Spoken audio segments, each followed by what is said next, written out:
कैसे हो आप सब? अब हम स्टार्ट कर रहे हैं पार्ट नंबर 3। आई नो ये चैप्टर थोड़ा लेंदी है, इसलिए इसके ज्यादा पार्ट्स है, बट एक एक पार्ट आपके लिए बहुत इंपॉर्टेंट है। अच्छा, मैं ज्यादा बातें नहीं करती, स्टार्ट करते हैं अपना चैप्टर। नेक्स्ट है हमारे पास comparing angles without superimposition. अब अगर एंगल्स को कंपेयर करना है, जैसे मैंने बोला, अगर एग्जाम में क्वेश्चन आ गया कैसे कंपेयर करोगे, उसमें कहां से एंगल के ऊपर एंगल रखोगे, तो उसके लिए हम क्या कर सकते हैं, एक और तरीका देखते हैं, और ये तरीका होने वाला है एक एक्टिविटी की फॉर्म में। तो फटाफट से चलते हैं अपनी एक्टिविटी वाली स्क्रीन पे।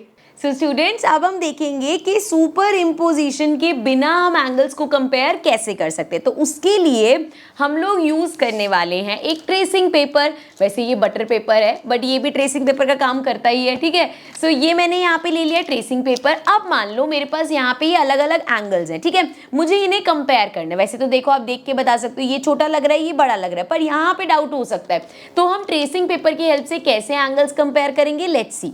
सो ट्रेसिंग पेपर को मैंने ऐसे राउंड कट कर लिया, ठीक है, एक सर्कल फॉर्म में कट कर लिया। नाउ इसको मैंने ऐसे करा, ठीक है, यहाँ पे क्या किया मैंने, कॉर्नर पॉइंट सर्कल के इस पे सर्कमफेरेंस पे ले लिया। अब हम इसको मार्क करेंगे। यहाँ पे मैंने लिया, ये लिया, यहाँ पे एक डॉट लगा दिया, इधर एक डॉट लगा दिया और इधर डॉट लगा दिया। तो ये एंगल्स की डॉट लग गई। देखो जरा, आप ट्रेसिंग पेपर में साइड करके दिखाऊं तो यहाँ पे आपको इस पे 3 डॉट्स दिख रहे होंगे, ठीक है। अब ये वाला जो वर्टेक्स वाला हमारा वो है ना, डॉट है ना, उसको हम रखेंगे इस एंगल की वर्टेक्स पे, ठीक है। अब जब मैंने इसको इस एंगल की वर्टेक्स पे रखा तो हम क्या नोटिस करेंगे कि वो वाला जो एंगल था वो कहाँ आ रहा है, इधर इधर। तो अब यहाँ पे जरा मुझे बताओ, कोई एंगल अगर इधर इधर है और ये एंगल उससे बाहर निकल रहा है, मतलब ये एंगल जो है ये बड़ा एंगल है। तो इन दोनों एंगल्स में हमने बता दिया कि इन दोनों एंगल में ये एंगल बड़ा है। अब जरा इसको इससे कंपेयर करते हैं। तो फिर से यहाँ पे जो वर्टेक्स है इसको रखेंगे हम इस एंगल की वर्टेक्स पे, ठीक है। और इस बार देखोगे अगर आप कि अंदर वाला जो एंगल है वो क्या हो रहा है, मतलब जो नीचे एंगल है वो इसके अंदर आ रहा है, जबकि वो वाले एंगल की डॉट्स कहाँ है, यहाँ पे और यहाँ पे। दैट मीन्स जो नीचे वाला एंगल है वो छोटा है। तो जब हमने इससे कंपेयर किया तो ये एंगल बड़ा था और ये एंगल हमने देखा छोटा है। तो आपने यहाँ पे देखा ट्रेसिंग पेपर की हेल्प से हमने यहाँ पे जज कर लिया कौन सा एंगल बड़ा है कौन सा छोटा है। इसी में अगर मैं मान लो ये दोनों एंगल्स कंपेयर करते हो, अब इसमें क्या स्पेशल है, देखो कलर चेंज कर लेते हैं जरा। ये एक वर्टेक्स यहाँ लगा लिया एंड इससे करते हैं जरा इधर मार्क कर लेते हैं, ठीक है। ये ब्लू वाला डॉट ध्यान रखना, ठीक है। ये तो ब्लैक वाला तो वर्टेक्स सेम ही है और ये भी सेम ही रखा है मैंने, बस ये ब्लू वाला जो डॉट है ना ये हमारा नया एंगल है। अब इसको जाके अगर मैं इस पे प्लेस करूँ तो वर्टेक्स को वर्टेक्स के ऊपर रखा एंड आप देखोगे कि ये ब्लू डॉट क्या है, यहाँ पे इसके ऊपर आ रहा है, ये वाली डॉट इसके ऊपर आ रही है। तो इसका क्या मतलब हुआ कि ये दोनों एंगल्स जो हैं बेटा, ये दोनों एंगल्स मेरे इक्वल एंगल्स हो गए, क्योंकि ट्रेसिंग पेपर से हमने देखा इनकी जो डॉट्स वगैरह है वो दोनों जगह सेम आ रही है। तो यहाँ पे हमने देखा बिना सुपर इम्पोजिशन के ट्रेसिंग पेपर की हेल्प से कैसे हमने एंगल्स को कंपेयर किया, ठीक है। अब है हमारे पास मेकिंग रोटेटिंग आर्म्स, मतलब ये मेरी आर्म्स है, इनको हमें बनाना है एंगल की रोटेटिंग आर्म्स बनानी है। एक्टिविटी है और कोई एक्टिविटी और हम ना करें ऐसा तो हो नहीं सकता। सो इस एक्टिविटी में हमें क्या चाहिए, हमें चाहिए एक पेपर क्लिप। इसको थोड़ा सा ऐसे करके ओपन कर लेंगे हम, ठीक है। अब इस पेपर क्लिप का क्या करना है, हमें 2 स्ट्रॉज लेने हैं। यहाँ से इसको इंसर्ट किया, यहाँ से इसको इंसर्ट किया और ये देखो ये तैयार हो गई हमारी रोटेटिंग आर्म्स। ये बन रहे हैं ना एंगल्स, यहाँ पे देखो कितनी, इसको और ओपन कर लो, बड़ा एंगल बन गया, छोटा कर दो छोटा एंगल बन गया, ठीक है। तो इस तरीके की मैंने आपके लिए बहुत सारी आर्म्स ऑलरेडी बना रखी हैं। ये देखो दिख रही है, यहाँ पे एक एक करके दिखाऊं। एक ये है हमारे पास, एक ये है और एक ये है और एक ये है। तो अलग अलग साइजेस में मैंने बना के देखी है। अब इस एक्टिविटी में हमें करना क्या है, एक कार्डबोर्ड लेना है और आप देखो इस कार्डबोर्ड में दिख रहा है ये मैंने यहाँ पे एक स्लिट बनाया है। अब ये अलग अलग एंगल्स हम इससे क्रॉस करके देखेंगे एक एक करके। सो ये पहला एंगल है मेरे हाथ में, यहाँ से इसको क्रॉस करने की कोशिश करो। क्या हो रहा है, या तो ये येलो वाला निकल रहा है, पिंक नहीं, तो फंस रहा है भाई, नहीं हो रहा क्रॉस, ठीक है रख देते हैं। नेक्स्ट ट्राई करते हैं ये ब्लू और ब्राउन। सो यहाँ से लिया, ये भी पास नहीं हो रहा, नेक्स्ट ट्राई करते हैं। सो ये लेते हैं, इसको ट्राई करते हैं। सो ओ ये तो कितने आराम से पास हो रहा है, देखो हो रहा है ना। सो मतलब ये हमारा पप्पू पास हो गया। एक और बनाई हुई थी हमने, इसको भी ले लेते हैं भाई। ये हमारी एक और आर्म है, इसको ट्राई कर लो। ये भी क्रॉस नहीं हो रहा, क्यों? क्योंकि सिर्फ एक ही था जो इस एंगल का था। तो अब आप इस कार्डबोर्ड में अगर ध्यान से देखो तो ये जो स्लिट है इसका भी एक एंगल बना हुआ है, और इन स्ट्रॉस जो मैंने नीचे बेरहमी से फेंक दिए हैं, सो मतलब जो स्ट्रॉ में एंगल एग्जैक्ट इक्वल है वो ही पास थ्रू होगा। अब जैसे देखो ये तो पास थ्रू नहीं हो रहा। अब एक बच्चे ने बोला कि अगर मुझे इसका एंगल कम करना है ना, सो हम क्या कर सकते हैं, इसको पास थ्रू कराना है ना, इसकी जो हमारे पास ये आर्म्स है उनको कट कर दो। कटक कटक। तो जब हमने इसको कट किया तो उसको लग रहा है अब ये पास थ्रू हो जाएगा, करके देखें। सो अगर मैं यहाँ से अब इसको पास थ्रू करने की कोशिश करूं, ये तो अभी भी पास नहीं हो रहा, क्यों? क्योंकि आर्म्स की लेंथ कम करने से एंगल चेंज नहीं होता, एंगल अभी भी उतना बड़ा है, इसलिए वो पास थ्रू नहीं करेगा। तो ये प्रूफ है, जब मैं आपको समझा रही थी ना कि हमारा जो एंगल होता है, जैसे ये एंगल है या ये एंगल है, इसकी जो आर्म्स की लेंथ है उसको आप बड़ा रखो छोटा रखो वो मैटर नहीं करता, ये जो पार्ट है वो मैटर करता है। वो हमने इस एक्टिविटी में देखा कि जिसका एंगल सेम था, सिर्फ वो वाला स्ट्रॉ का पेयर यहाँ से पास हो पाया। आई होप अच्छे से समझ में आया होगा। चलो फिर आगे बढ़ते हैं। यहाँ पे वही बात है जो चैलेंज था कि रिड्यूस करते हैं एंगल, कट किया लेकिन एंगल फिर भी सेम है, ये भी करके देख लिया हमने। अब बढ़ते हैं आगे। So now some special type of angles. तो अभी हम यहाँ पे कितने रैंडम एंगल्स देख रहे थे भाई, कभी ये कोई एंगल है, कभी हम कह रहे थे ये कोई एंगल है, तो बहुत सारे रैंडम एंगल्स हमने देखे हैं। अब हम कुछ स्पेशल एंगल्स देखते हैं, जैसे कि पहला स्पेशल एंगल है हमारा स्ट्रेट एंगल। आपको याद है वो लड़की जो नोटबुक को बंद खुल कर रही थी, एक पॉइंट ऑफ टाइम पे उसने क्या किया था, अपनी नोटबुक से वो एंगल्स बना रही थी, ये एक एंगल बना, ये एक एंगल बना।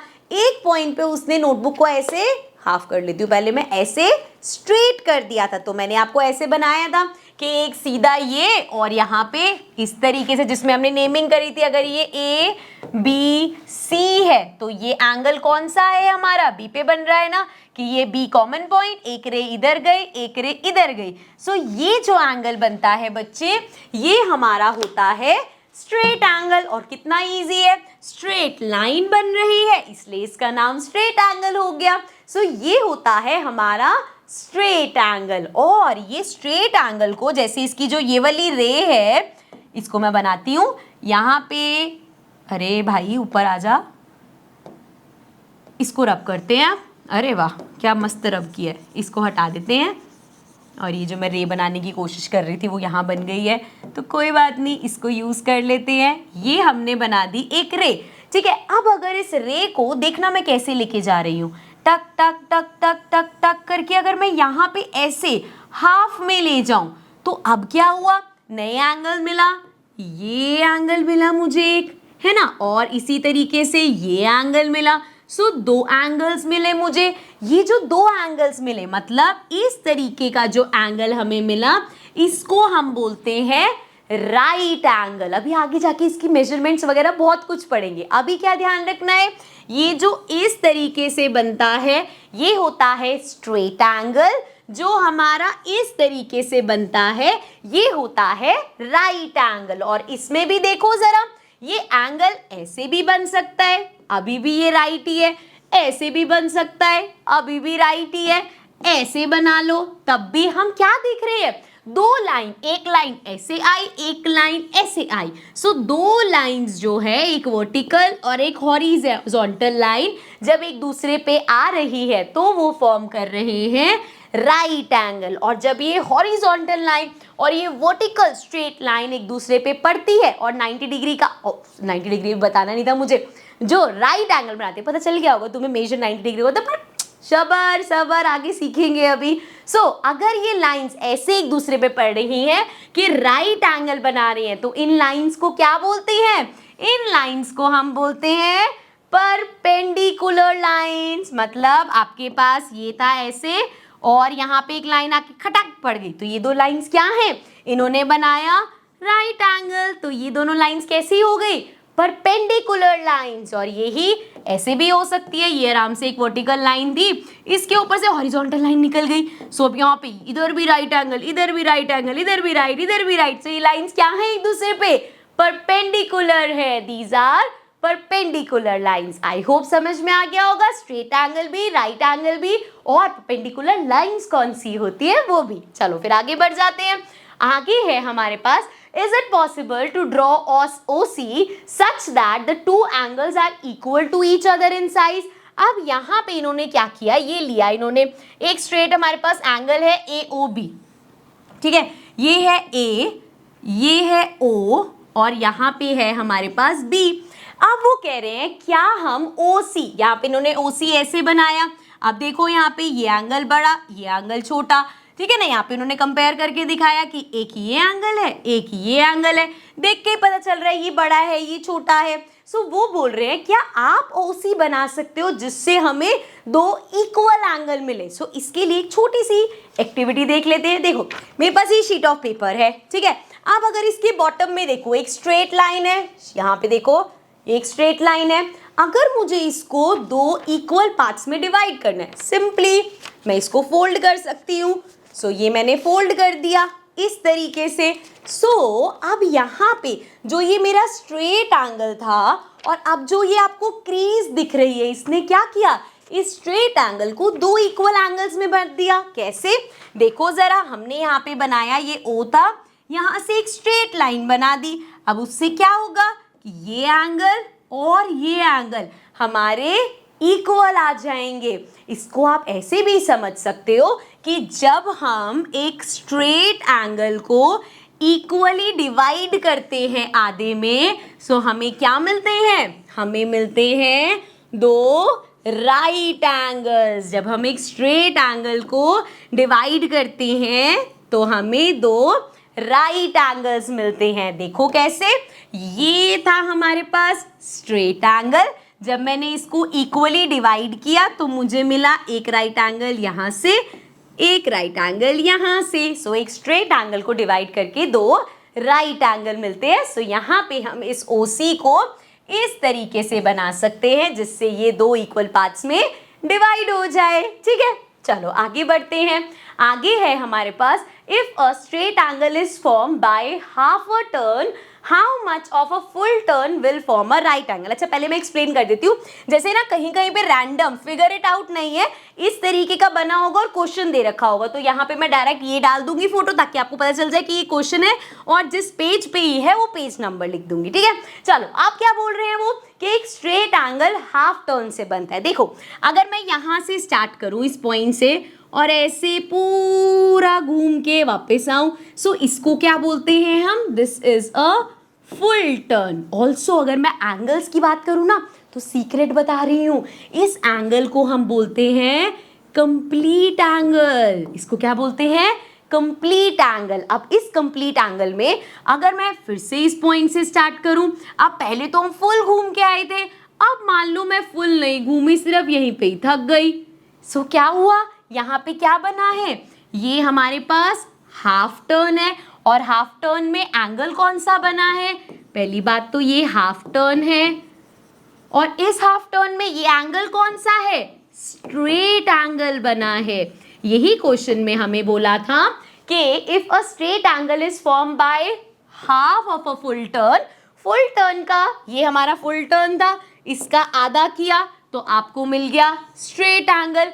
अब वो पूछ रहे हैं how much of a full turn will form a right angle. अब हमें पता है अगर इस स्ट्रेट एंगल को आधा कर दो तो क्या मिलता है, स्ट्रेट एंगल को आधा करके ये हमें राइट एंगल मिलता है।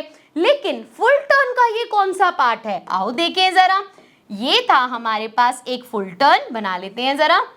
सो ये अरे भाई सर्कल में था, क्या हो गया। सो ये था हमारे पास एक फुल टर्न, ठीक है, इसको हमने किया हाफ। सो जब हमने इसको हाफ किया तो हमें क्या मिला, स्ट्रेट को फर्दर कट किया तो हमें मिला क्या, हमारा राइट। सो मतलब ये वाला पार्ट पूछ रहे हैं, अ फुल टर्न का इतना पार्ट क्या होता है, छोटी क्लासेस में पढ़ा है, ये होता है क्वार्टर। सो मतलब एक फुल टर्न का जो क्वार्टर होता है वो बनाता है हमारा राइट एंगल। यही हमसे क्वेश्चन में पूछा था। ठीक है, चलो आगे बढ़ जाते हैं। आगे क्या है हमारे पास, पेज 29 के कुछ क्वेश्चंस है वो देखते हैं। How many right angles do the windows of your classroom contain, do you see other right angles in your classroom. So एक विंडो में, अब देखो अब हर किसी की क्लासरूम अलग अलग होगी, बट भैया विंडो तो ज़्यादातर ऐसी ही होती है। तो एक विंडो में हमारे पास कितने राइट एंगल्स हैं, ये देखो, एक ये राइट एंगल है, एक ये राइट एंगल है, एक ये राइट एंगल है और एक ये राइट एंगल। तो 4 राइट एंगल्स है। इसके अलावा वो बोल रहे हैं क्लासरूम में और चीजें देखो, भाई तुम्हारे सामने ही बड़ी सी वॉल होगी, वहां पे राइट एंगल बन रहा है। जैसे यहाँ पे स्क्रीन है, ऐसे ही आपकी क्लास में व्हाइट बोर्ड होगा या स्मार्ट बोर्ड होगा, सो उस स्क्रीन में भी आपको दिखेगा राइट एंगल। ठीक है, और ऐसी कौन सी चीज हो सकती है, बुक है, बुक में राइट एंगल, मतलब जितनी भी स्क्वायर रेक्टेंगल वाली चीजें हैं उसमें तो राइट एंगल दिखेंगे। कभी कभी हमें ऐसे भी दिखता है, जैसे ये रहा, देख के लगेगा ये राइट एंगल थोड़ी है, लेकिन भाई ये पूरा प्रॉपर राइट एंगल है हमारा। ठीक है, तो जहां भी ऐसे दिखेगा मतलब वो क्या है, राइट एंगल बना रहा है। ठीक है, चलो जी आगे बढ़ते हैं। Next question, join A to other grid points in the figure by a straight line to get a straight angle. अब अगर एक स्ट्रेट एंगल बनाना है तो क्या कर सकते हैं हम, यहाँ से हमने ये लिया, इसको ब्लू कलर ले लेते हैं। यहाँ से अगर मैं इसको ऐसे ज्वाइन कर दूं तो क्या होगा, एंगल ए पे मुझे एक स्ट्रेट एंगल मिल जाएगा। इसी तरीके से यहाँ पे करना है, सो इसको इधर एक्सटेंड कर दो तो आपको एंगल ए पे राइट एंगल मिल जाएगा। ठीक है, चलो जी आगे देखो। Now join A to other grid points in the figure by a straight line to get a right angle. अब ए को यहाँ पे 2 तरीके हो सकते हैं, मान लो मैं ऐसे ज्वाइन कर दूं तो मेरे पास ये आ गया, या फिर अगर मैं इसको ऐसे ज्वाइन कर दूं तो मेरे पास ये एंगल आ गया। तो यहाँ पे 2 तरीके हो सकते हैं, कोई भी कर सकते हो आप। इसी तरीके से यहाँ पे जाएं, सो ए से ये बनाया हमने तो ये आ गया एंगल। इसी तरीके से ए से अगर मैं यहाँ पे इस तरफ को चली जाती तो ये राइट एंगल मिल जाता। तो 2 तरीके हैं हमारे पास। ठीक है, what are the all different ways. ठीक है, तो यहाँ पे ये ध्यान रखना है, ए को ज्वाइन करना है, ये मत करना कि यहाँ से मैम मैंने ऐसे बना दिया बन गया राइट एंगल। ए को ज्वाइन करना है ना हमें। ठीक है, चलो आगे बढ़ते हैं। A slanting crease on the paper. Now try to get another crease that is perpendicular to the slanting crease. तो क्या करना है हमें, सबसे पहले मान लो हमने यहाँ पे एक पेपर ले लिया, इस पे एक slanting crease चाहिए, तो इसको कैसे, ऐसे टेढ़ा मेढ़ा जैसे मर्जी फोल्ड कर देना। मान लो मैंने इसको ऐसे फोल्ड कर दिया। ठीक है, सो यहाँ पे क्रीज दिख रही है, इसको जरा मार्क कर लेते हैं अपने मार्कर से। सो यहाँ पे ये जो क्रीज आई है इसको ऐसे करके मैंने मार्क कर दिया। ठीक है, अब मुझे क्या करना है, एक और क्रीज चाहिए इस तरीके से कि ये इसके परपेंडिकुलर हो। तो उस केस में हम क्या करेंगे, देखो बड़ा आसान तरीका है, ये क्रीज का ये एंड और ये एंड, इसको जरा ज्वाइन कर दो। देखो जरा, इन 2 एंड्स को मैंने ज्वाइन किया, यहाँ पे क्रीज स्टार्ट हुई, यहाँ पे एंड हुई, इसको ज्वाइन किया और ये कर दिया। फिर से एक बार फोल्ड, जब मैंने इसको फिर से फोल्ड किया और इसको ओपन किया, सो मुझे क्या मिला, यहाँ पे एक और क्रीज मार्क कर लेते हैं फटाफट से। सो यहाँ से हमने इधर से ऐसे मार्क कर दिया। ठीक है, सो अब क्या ये आपको परपेंडिकुलर लाइंस दिख रही हैं, यहाँ पे देखो बोर्ड पे, मैं बना देती हूँ जो मेरे पास यहाँ पे पेपर में आया है। ये मेरे पास पेपर था,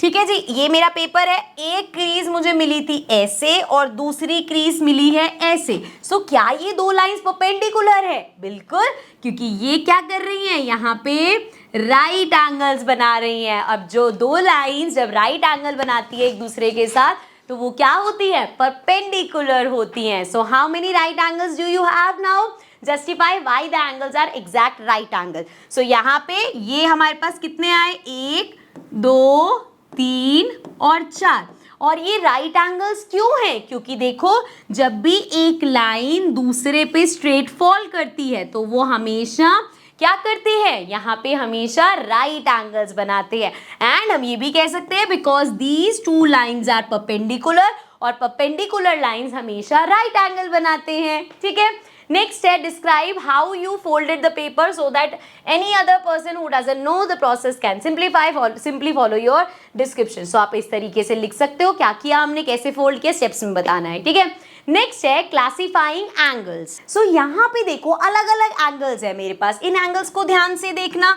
इसको थोड़ा सा मैं जूम करती हूँ एंड यहाँ पे देखो जरा, ये बना इस तरीके से, ये बना इस तरीके से, ये बना इस तरीके से, ऐसे, फिर ऐसे और फिर ऐसे। और यहाँ पे छोड़ के पहले इधर चलते हैं, ये बना ऐसे, थोड़ा सा स्ट्रेट बनाते हैं, ऐसे ऐसे ऐसे, और ये ऐसे है, ये ऐसे है, ये ऐसे है, ये ऐसे है, और जो सेंटर वाले हैं ये सारे कैसे हैं हमारे एल की शेप में, मतलब ये तो सारे मुझे राइट एंगल्स ही लग रहे हैं, है ना, ये सारे एल शेप में बन रहे हैं। सो ये यहाँ पे ये तो चलो हम पढ़ के आए हैं, ये तो है हमारे राइट एंगल्स, ये पता चल गया हमें। अब ये बाकी वालों में, पहली बात तो इन दोनों में मेजर डिफरेंस क्या दिख रहा है कि ये कम कम खुल रहे हैं, मतलब थोड़े से पॉइंटेड बन रहे हैं ये वाले एंगल्स हमारे, और वहां पे एंगल्स देखो सारे ऐसे ओपन ओपन लग रहे हैं, ये देखो ऐसे खुले में, ये ऐसे खुले में, कोई भी ऐसे पॉइंटेड सा नहीं, ऐसे पतले पतले एंगल्स है ना, वो थोड़े हमारे पास ऐसे हट्टे कट्टे चौड़े चौड़े एंगल्स हैं, यही फर्क है। देखो जरा यहाँ पे जितने पॉइंटेड एंगल्स दिख रहे हैं ना, इनका नाम है एक्यूट एंगल। काफी बॉडी शेमिंग हो जाएगी, बट ऐसे ना कि पॉइंटेड नोज बहुत अच्छी लगती है किसी की, या कोई पतला सा है तो बहुत अच्छे लगते हैं। सो ये सारे पतले पतले एंगल्स को इन्होंने नाम दे दिया अक्यूट, मतलब भैया यहाँ पे क्यूट वर्ड ही डाल दिया इन्होंने, ताकि याद रहे कि पतले पतले एंगल्स क्यूट, और यहाँ पे जब वो एंगल्स बड़े हो गए, ओ से क्या याद किया था, ओबेसिटी होती है ना। सो जब ये एंगल्स ऐसे बड़े बड़े हो गए तो उसका नाम क्या रख दिया, ऑब्ट्यूज एंगल। कितनी नाइंसाफी है, पर सच तो यही है। ये वाले थे हमारे राइट। सो हम क्या कह सकते हैं कि जैसे अब यहाँ पे समझना, ठीक है, ये बढ़िया तरीका है, ये हमने लिया इस तरीके से, ओ भाई कोई लाइट कलर आ जाओ।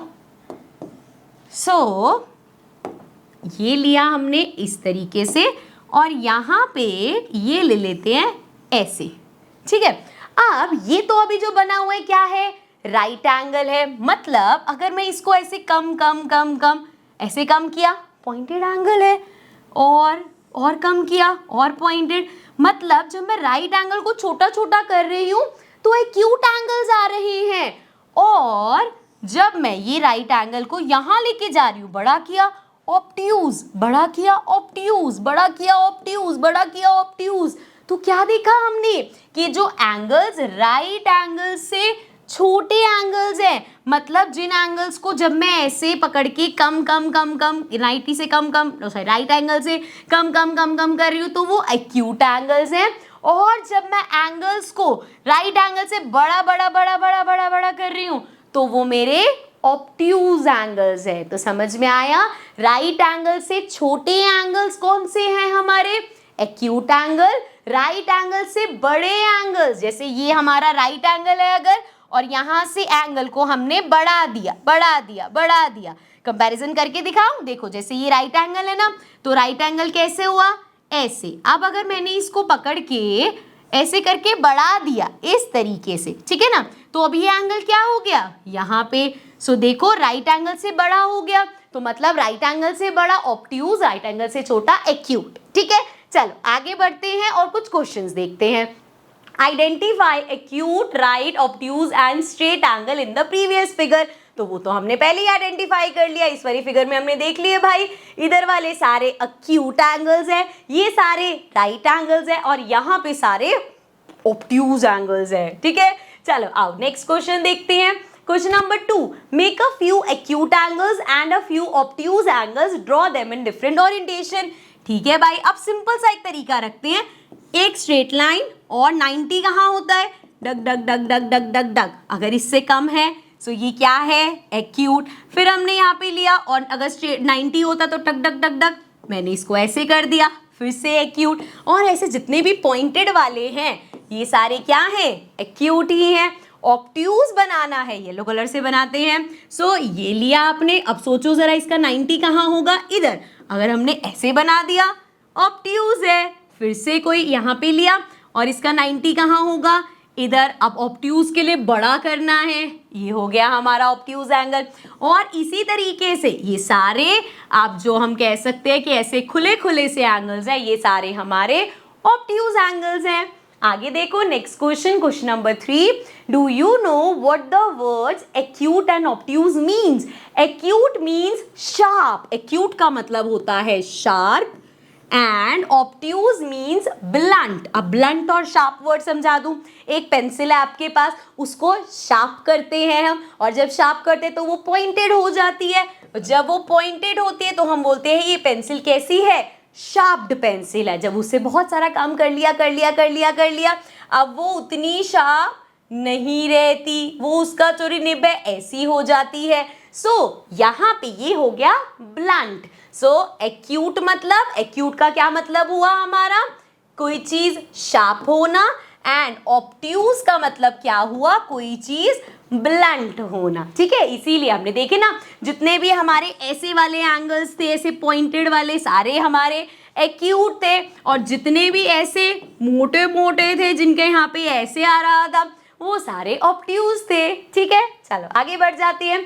नेक्स्ट है fourth question, find out the number of acute angles in each figure below. आप यहाँ पे बताओ कितने एक्यूट एंगल्स हैं। इसमें अगर हम ट्रायंगल में देखें, एक एंगल ये रहा, एक ये रहा, एक ये रहा। ठीक है, अब ये एक्यूट है, कैसे जज किया मैंने, जैसे ये स्ट्रेट लाइन है। ठीक है, अब यहाँ पे टक टक टक टक टक टक 90 डिग्री ऐसा होता, और ये यहाँ पे आपने ऐसे बनाया है तो ये एक्यूट है। सिमिलरली यहाँ पे इसका 90 डिग्री टक टक टक टक टक टक यहाँ पे होता, हमने कैसे बनाया है, ऐसे। सो ये एक्यूट है। सिमिलरली अगर मैं यहाँ की बात करूँ तो इसका 90 कैसा होता, यहाँ पे हमने इधर से बनाया है तो ये एक्यूट है। तो हमने देखा यहाँ पे कितने एक्यूट एंगल हैं, 3। अब इधर जाके देखें तो 1 2 3 4 5 6 7 8 9 10 11 12, कितने एंगल्स हैं,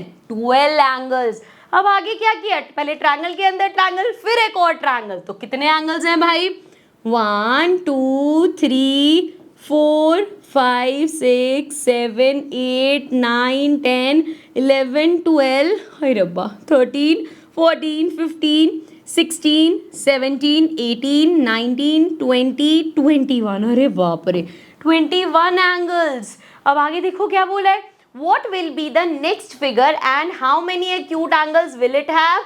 Do you notice any pattern in number? अरे भाई चैप्टर नंबर 1 पे पहुंच गए क्या। अब हमें पहले तो बताना है अगली फिगर क्या होगी। सो अभी तक फिगर में क्या देख रहे हैं हम, एक ट्रायंगल था, उसके अंदर एक उल्टा ट्रायंगल बनाया, इस ट्रायंगल के अंदर एक और उल्टा ट्रायंगल बनाया, तो आगे क्या होगा, ट्रायंगल के अंदर फिर से ट्रायंगल बनेगा। तो यहाँ से ले लेते हैं भाई एक ट्रायंगल, आजा प्यारा सा, ये लिया ट्रायंगल, ये हमने बनाया एक ट्रायंगल। अब दूसरी शेप के लिए दूसरा ट्रायंगल आएगा, ऐसे, इसको इसके अंदर रखना था ना, इसके अंदर ही बनाना चाहिए था मेरे को, कोई बात नहीं, अभी छोटा कर देंगे अगर ये होता होगा तो। हो रहा है हो रहा है हो रहा है हो रहा है, और छोटा कर देते हैं, अरे बन जा भाई।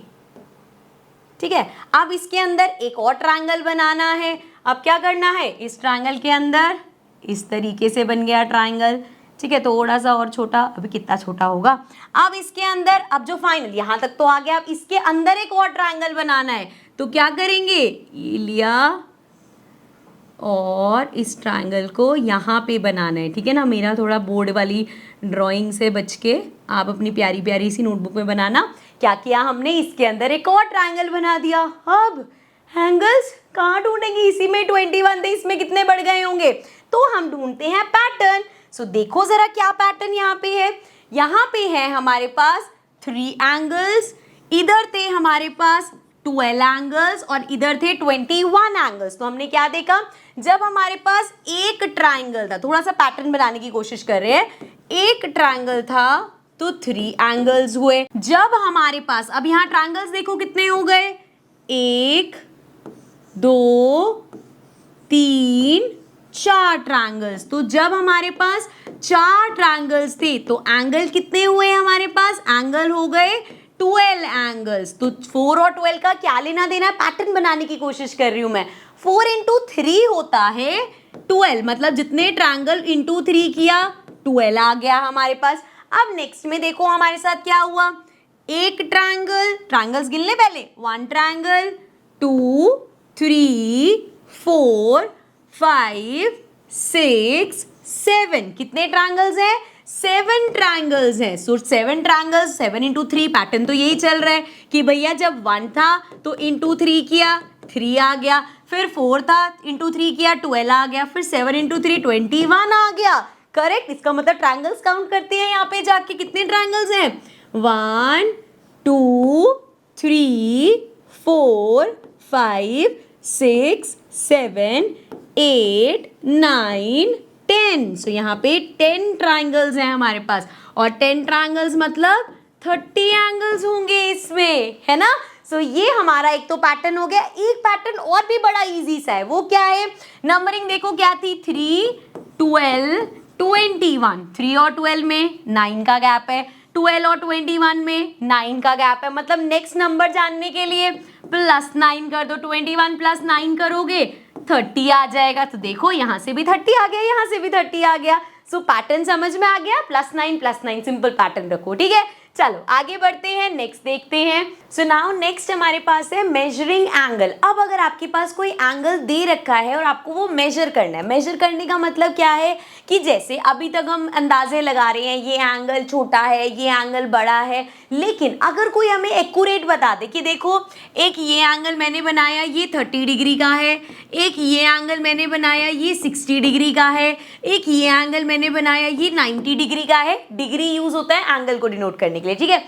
तो आप यहाँ पे भैया नंबर से ही बता सकते हो, 30 डिग्री मतलब छोटा, 60 मतलब उससे बड़ा, 90 मतलब उससे बड़ा, है ना। सो इस तरीके से अगर हर एंगल का हमें मेजर पता हो कि वो जैसे एक लाइन है, लाइन का मेजर क्या होता है, जैसे लाइन सेगमेंट है यहाँ से यहाँ तक, और मैं कह रही हूँ ये 4 सेंटीमीटर है, तो इस लाइन सेगमेंट का मेजर 4 सेंटीमीटर है। इसी तरीके से यहाँ से ये लाइन सेगमेंट मैंने बोला 5 सेंटीमीटर है, तो इसकी मेजरमेंट या इसका मेजर 5 सेंटीमीटर है। ऐसे ही एंगल का मेजर होता है। अब इसको समझते हैं थोड़ा सा। तो स्टार्ट कैसे होता है हमारा, जैसे ये आपने देखा ये जो फुल टर्न होता है, इस एंगल एक एंगल का अगर फुल टर्न होता है तो उसको हम यूजली कहते हैं 360 डिग्री, या जैसे मैंने बताया कंप्लीट एंगल होता है वो। तो अब क्या किया गया, एक सर्कल लिया गया, क्योंकि एक टर्न है, सो हमने एक बड़ा सर्कल लिया और उसको कितने पार्ट्स में डिवाइड कर दिया, 360 इक्वल पार्ट्स। अब ये 360 ही क्यों, इसके पीछे काफ़ी हिस्ट्री है कि 360 नंबर ऐसा है जैसे हमारे ईयर के जो डेज होते हैं, एंशिएंट टाइम की बात है जब उन्होंने किया होगा कि 360 के आसपास हमारे पूरे साल में डेज होते हैं। देन हमारे ईयर में 12 मंथ होते हैं, तो ये 12 से पूरा डिविजिबल है। देन एक वीक में, मतलब इस तरीके से बहुत सारी चीज़ें हैं जिसकी वजह से 360 है। अब एक्चुअल में क्यों लिया गया ये किसी को नहीं पता, तो ऐसे अंदाजे लगाएगा और कोई पेपर में आपसे पूछेगा भी नहीं। बस याद क्या करना है कि एक सर्कल को 360 इक्वल पार्ट्स में डिवाइड किया गया, इसीलिए ये जब एक फुल टर्न कंप्लीट होता है तो हम बोलते हैं कि ये एंगल 360 डिग्री का है, क्योंकि एक फुल टर्न में 360 पार्ट्स हैं। ठीक है, ये चीज समझ में आ गई। तो आगे बात करते हैं। अब आगे देखो, जैसे ये हमारे पास अब एक ये एंगल है और वो जो 360 पार्ट्स थे ना, उन 360 पार्ट्स में से हम कह रहे हैं यहाँ पे 30 पार्ट्स है या 30 यूनिट्स है, तो हम सिंपली कहेंगे कि ये जो एंगल है ये 30 डिग्री का है। जैसे एक पूरा सर्कल था एंड उसमें हमारे पास बहुत सारे ऐसे पार्ट्स कर लो, 360 पार्ट्स थे, तो हमने बोला कि ये कंप्लीट 360 डिग्री है। अब यहाँ पे अगर ये हमारे पास 30 पार्ट्स हैं तो ये 30 डिग्री है। ऐसे ही कोई एंगल है हमारे पास और यहाँ पे ऐसे 60 पार्ट्स हैं। सो अगर ये 60 पार्ट्स से बना है मतलब ये 60 डिग्री का एंगल है। ठीक है, यहाँ तक समझ में आया। चलो, it contains 30 units of 1 degree angle and so we can say it is angle measure of 30 degree. ठीक है, और जैसे मैं यहाँ पे बोल रही हूँ, बोल क्या रही हूँ मैं, डिग्री, और इसको लिख कैसे रही हूँ, जैसे 30 एंड ऊपर एक छोटा सा ऐसे सर्कल सा बना दिया, दैट इज जैसे हम डिग्री को रिप्रेजेंट करते हैं। जैसे वो है ना कि रे ए बी, तो ए बी और ऊपर रे बना देते हैं, ऐसे ही 30 डिग्री। Okay, done. चलो आगे बढ़ते हैं। आगे है हमारे पास a full turn equals to 360 degree. जैसे मैंने आपको भी बताया कि अगर ये पूरा ऐसे टर्न आ रहा है तो ये कितना होता है अरे क्या हो जाता है इसको 360 डिग्री का। इसी तरीके से अगर हम इसका हाफ कर दें, हाफ कैसा दिखेगा, हाफ हमें दिखेगा इस तरीके से। और ये क्या है, ये हमारा स्ट्रेट एंगल है, ठीक है ना, ये हमारा स्ट्रेट एंगल है। और 360, आप पूरे सर्कल के 360 पार्ट्स थे, हमने इसको आधा कर दिया, तो 360 का जब हाफ हुआ तो कितना हो जाएगा, इसको कैंसिल करेंगे, 2 1 2, 16 बन जाएगा, 8 और 0, तो कितना आया 180। इसका मतलब half a full turn, full turn का हाफ अगर करेंगे तो दैट इज 180 डिग्री। एंड एक राइट एंगल क्या होता है, हमने पढ़ा था, एक फुल टर्न का क्वार्टर जो होता है, जैसे ये वाला जो पार्ट है, तो एक फुल टर्न का क्वार्टर मतलब उसको 4 पार्ट में, एक फुल टर्न को 4 पार्ट्स में डिवाइड किया। अब इसको कट करोगे आपके पास आ जाएगा 90। तो यहाँ से हमें 3 मेजर्स पता चले। सो जब भी हमारे पास बात होगी एक कंप्लीट एंगल की, जब भी कंप्लीट एंगल की बात करेंगे तो वो 360 डिग्री का होगा। जब भी हम एक स्ट्रेट एंगल की बात करेंगे, जब भी एक स्ट्रेट एंगल की बात होगी तो वो 180 डिग्री का होगा। और जब भी एक राइट एंगल की, ये ध्यान रखना है, राइट एंगल बहुत काम आने वाला है अभी आगे, जब भी एक राइट एंगल की बात होगी तो वो 90 डिग्री का होगा। ठीक है, समझ में आए? एक बार थोड़ा सा पिक्चर में समझते हैं।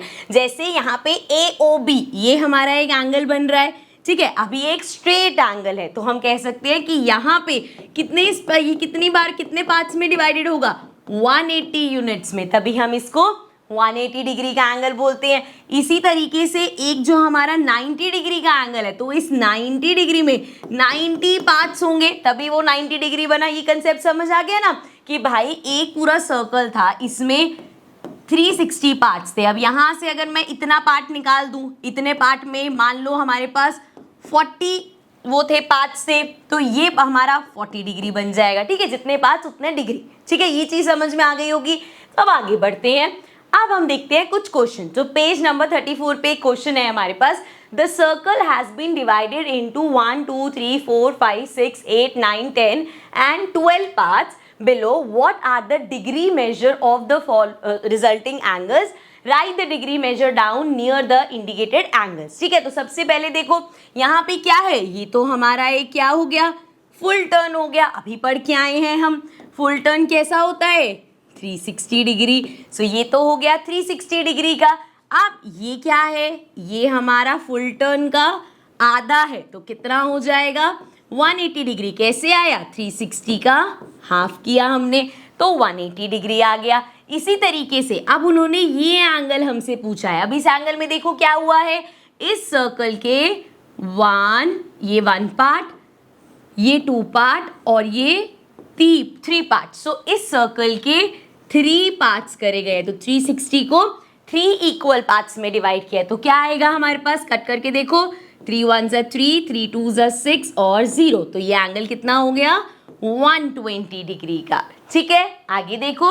अब इस पूरे 360 को 1 पार्ट, 2 पार्ट, 3 पार्ट और 4 पार्ट, सो यहाँ पे इसको 4 पार्ट्स में डिवाइड किया। मतलब आपके 360 वाले पार्ट, मतलब 360 का जो फुल सर्कल है उसको डिवाइड किया गया है 4 पार्ट्स में। सो ये आ जाएगा 4 9 36, तो यहाँ पे एंगल कितना हो जाएगा 90 डिग्री। समझ में आ रहे हैं, डिवीजन चल रही है। मैं अभी नेक्स्ट स्टेप में डिवीजन करके भी दिखा दूंगी। इजी डिवीजन है, 2 से डिवाइड करोगे 360 को, क्या होगा 2 1 2, ये आया हमारे पास 6, यहाँ से आया 16, 2 × 8 करेंगे 16 और ये हो गया 0, 0 से किया खत्म। ठीक है, इसी तरीके से 3 से डिवाइड किया, तो 3 से डिवाइड करोगे 360 को, और इजी, 3 1 3, ये हो गया 6, 3 2 6 एंड ये आया 0, सो 0 से किया 0, नीचे क्रॉस हो जाएगा 120 आ गया। ठीक है, आगे बढ़ते हैं। अब ऐसे ही 4 से किया तो बहुत सिंपल है, 4 9 36 और 0। ठीक है, आगे देखो कितने पार्ट्स में किया डिवाइड, 1 2 3 4 5 पार्ट्स में, तो 360 को 5 पार्ट्स में डिवाइड किया। थोड़ा सा इसको पेज को इधर कर लेते हैं। सो देखो ज़रा, 5 को अगर मैं डिवाइड कर दूं यहाँ पे, सो ये क्या आएगा, 5 इंटू 7 करेंगे 35 आएगा, ये हो गया 0 10, 2 पे करोगे 10, सो ये आ गया हमारे पास 72 डिग्री। सो यहाँ पे ये हो गया एंगल 72 डिग्री का। इसमें नेक्स्ट पे देखो, नेक्स्ट हमारे पास, इसको ऊपर कर लेते हैं, आप देखो कितने पार्ट्स में डिवाइड किया, 1 2 3 4 5 6, सो 360 डिवाइडेड बाय 6। अब 6 के टेबल में 36 कब आता है, 6 पे, तो 6 6 36 और साथ में 0, 60 डिग्री है, ठीक है। डिवीजन आप करके देख लेना। नेक्स्ट देखते हैं, 1 2 3 4 5 6 7 8 पार्ट्स में, तो 360 को 8 पार्ट्स में डिवाइड किया, डिवाइड करके दिखा देती हूँ मैं। 8 को डिवाइड कर रहे हैं 360 से, सो ये हमारा हो गया 8 4 जा 32 एंड ये आ गया 0, 6 में से 2 माइनस करेंगे 4, ये आएगा 5 पे करेंगे 40 एंड ये हो गया 45 डिग्री। तो ये एंगल हो गया 45 डिग्री का। उसके बाद है 1 2 3 4 5 6 7 8 9, सो अब 360 को हमने 9 पार्ट्स में किया, कैंसिल करेंगे क्या आएगा, 9 इंटू 4 36 होता है, तो ये आ जाएगा हमारे पास 40 डिग्री। सो यहाँ पे आ गया 40 डिग्री। अब देखो 1 2 3 4 5 6 7 8 9 10 पार्ट्स में, तो 360 को 10 पार्ट्स में डिवाइड करोगे, सिंपल, 0 से 0 कैंसिल होगा, 36 डिग्री का। तो एंगल कितना आ गया, 36 डिग्री का। एंड लास्ट हमारे पास 1 2 3 4 5 6 7 8 9 10 11 12 पार्ट्स में, तो 360 को करा गया 12 पार्ट्स में, तो 12 के टेबल में 36 कब आता है, 3 पे और साथ में 0, तो एंगल कितना हो गया, 30 डिग्री का। समझ में आया क्या किया हमने? देखा कि एक फुल टर्न हमारा 360 डिग्री का होता है, क्योंकि हमने वो देखा था ना सर्कल, तो 360 पार्ट्स में किया, तो एक फुल टर्न 360 का है। अगर उसका आधा कर दोगे 360 का आधा कर दो, अगर उसके 3 पार्ट्स कर दिए 360 को डिवाइड कर दो 3 से, अगर उसके 10 पार्ट्स कर दिए 360 को डिवाइड कर दो 10 से, एक पार्ट आ जाएगा हमारे पास, ठीक है, क्लियर है। So this was the end of this part. इसके आगे के जो भी हमारे पेजेस, जो भी क्वेश्चंस बचे हैं, हम नेक्स्ट पार्ट में कंटिन्यू करेंगे, तो मिलते हैं आपसे नेक्स्ट पार्ट में। Bye bye for now.